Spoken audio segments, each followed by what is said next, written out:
नीट परीक्षा पेपर फुटी प्रकरणी राष्ट्रवादी काँग्रेस शरद पवार गटचे आमदार रोहित पाटील यांनी केंद्रीय शिक्षण मंत्र्यांच्या राजीनाम्याची मागणी केली आहे। या प्रकरणाची केंद्र सरकारने गंभीर दखल घेऊन जबाबदारी स्वीकारावी असे मत त्यांनी व्यक्त केले।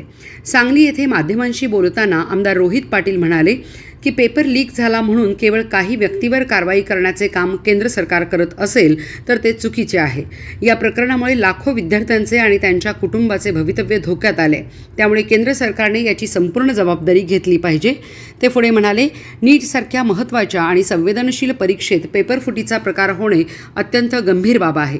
करोडो विद्यार्थ्यांच्या भविष्याशी संबंधित असलेल्या या प्रकरणात केंद्रीय शिक्षण मंत्र्यांनी नैतिक जबाबदारी स्वीकारून राजीनामा द्यावा।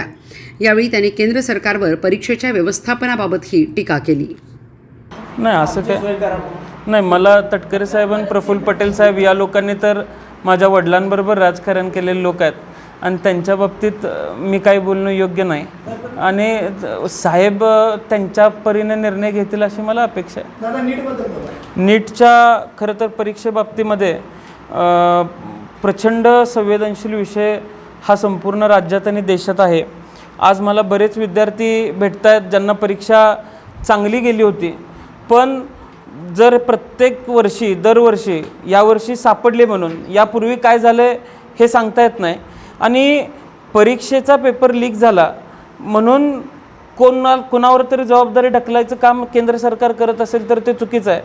केंद्र सरकारने या गंभीर विषयाची दखल आणि जबाबदारीसुद्धा घेतली पाहिजे आणि माझं मत असं आहे, आता तसा मी फार लहान कार्यकर्ता आहे, पण जर इतक्या संवेदनशील विषयावरती लाखो मुलांचे आणि करोडो कुटुंबांचे स्वप्न उद्ध्वस्त होणार असतील तर केंद्रीय शिक्षण मंत्र्यांनी राजीनामे दिले पाहिजेत असं आम्हाला वाटतं आहे।